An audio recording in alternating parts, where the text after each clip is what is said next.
Carole Rousseau, bonjour. Bonjour. Bienvenue au Buzz Média Orange Le Figaro. Merci vous êtes animatrice, productrice télé et là vous animez l'événement de la rentrée sur TF1 qui s'appelle MasterChef.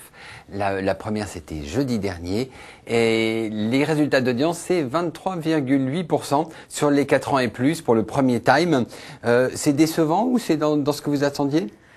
Alors moi personnellement je m'attendais à peu près à ça, je crois que la chaîne aussi, on a quand même été diffusé à peu près au milieu du mois d'août, donc c'est quand même une période encore estivale et une période de consommation télévisuelle qui est assez différente. C'était une bonne idée de commencer le 19 août. Oui, parce que je pense que les téléspectateurs se plaignent suffisamment souvent de ne pas avoir de nouveautés à la télévision. Et je pense que si vous avez remarqué, depuis quelques années, on différencie moins les grilles d'hiver et les grilles d'été.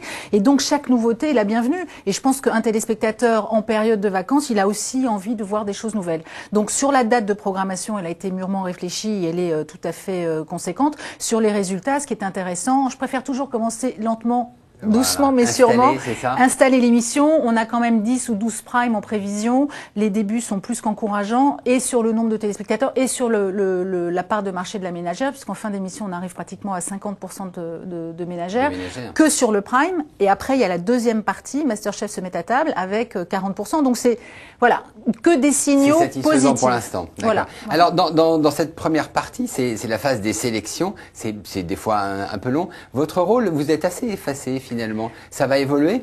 Alors, ça va évoluer. En même temps, moi, depuis le début, je dis que je ne suis pas la star du programme. La star, c'est le jury, c'est les candidats, c'est la compétition, parce qu'on est quand même sur un concours national de cuisiniers amateurs.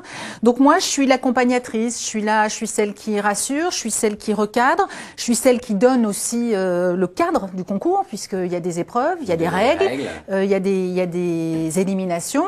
Moi, je suis là tout du long. Et puis, j'ai un rôle aussi hors antenne, je dirais, qui est celui, quand vous passez 4 mois avec des candidats, celui de réconforter, de s'inquiéter de l'état physique des candidats, parce que c'est physiquement difficile, l'état psychologique, parce qu'il y a un moment, les nerfs lâchent aussi.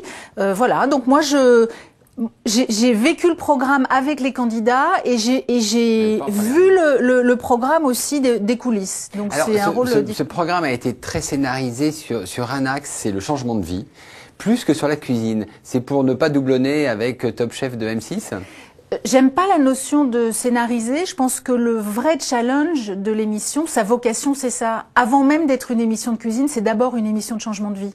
Donc les candidats sont là pour ça. Et quand vous voyez des candidats entre 20, 30, 40, 50 ou plus, 50 ans, qui se remettent en question, parce que c'est vraiment de ça dont il s'agit, qui retournent à l'école en quelque sorte, qui se retrouvent à recevoir des ordres, des instructions, et qui vivent pour ça, et pas uniquement parce que il faut gagner 100 000 € ou un livre de recettes, puisque ça fait partie des gains au final, mais parce qu'ils ont envie de changement de vie. On voit aujourd'hui qu'on a tourné l'émission, des candidats qui, sans être dans les finalistes, ont déjà changé de vie.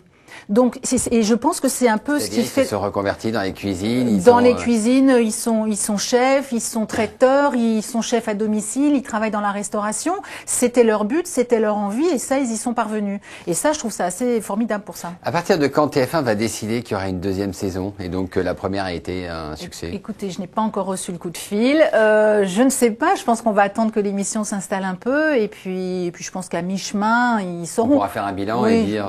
C'est une grosse production, c'est assez cher. C'est une énorme production. Je n'ai pas les chiffres puisque je ne suis pas la productrice de cette émission. En même temps, quand vous voyez le Barnum que ça représente, les déplacements, parce que c'est pas qu'un concours, c'est aussi mettre les candidats en situation de cuisiner dans la vraie vie. Voilà ce que c'est qu'être cuisinier. Voilà les sacrifices qu'implique la vie de cuisinier. Donc c'est nourrir des 280 marins sur une frégate, puisque ça a été une des épreuves. C'est aller assurer le service d'un restaurant au Mont-Saint-Michel. C'est aller préparer sur un chantier pour des ouvriers un repas qui soit digne de ce nom et qui tient bien au corps, parce qu'on a quand même un boulot difficile. Donc ils ont été mis. C'est une production très lourde, voilà. quoi. Très lourde, et déplacements à Venise, à Rome, à Sète, enfin bon, un peu partout. Donc ça, oui, ça a été une belle aventure. Et on renoue avec le côté spectaculaire et événementiel et programme ambitieux. Et la chaîne a bien fait. Vous n'êtes pas productrice de cette émission. En revanche, vous êtes productrice de pas mal d'autres. Vous avez des projets pour TF1, TMC?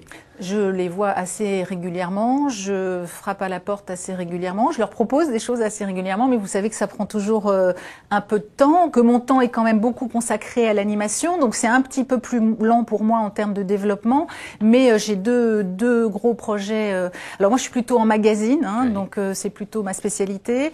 Deux gros projets que je leur ai proposés, là on est en train d'en discuter. Des magazines ou oui, de magazines. De magazines. De magazines, voilà, c'est ça. Ouais, ça c'est plutôt mon truc, moi. Et vous avez envie de proposer à des chaînes étrangères, enfin d'avoir une vision internationale? Oui, j'ai des contacts avec des chaînes étrangères parce que j'ai eu l'opportunité il y a quelques années de produire une émission qui s'appelait Si c'était moi, qui était un jeu de rôle avec des personnalités que j'ai vendu en Italie, en Grèce, en Turquie, où j'ai pu être consultante pour ces chaînes-là. Et donc j'ai gardé des contacts et effectivement, quand il y a des choses qui tente moins ici, je vais là-bas et voilà. Et donc là, on est en train de discuter sérieusement sur 2-3 projets et je croise les doigts pour que ça marche. Voilà. Ça prend du temps. Ça prend du temps. Carole Rousseau, je vous remercie. Merci beaucoup. Et nous nous retrouvons demain avec une nouvelle invitée. Merci beaucoup. Au revoir.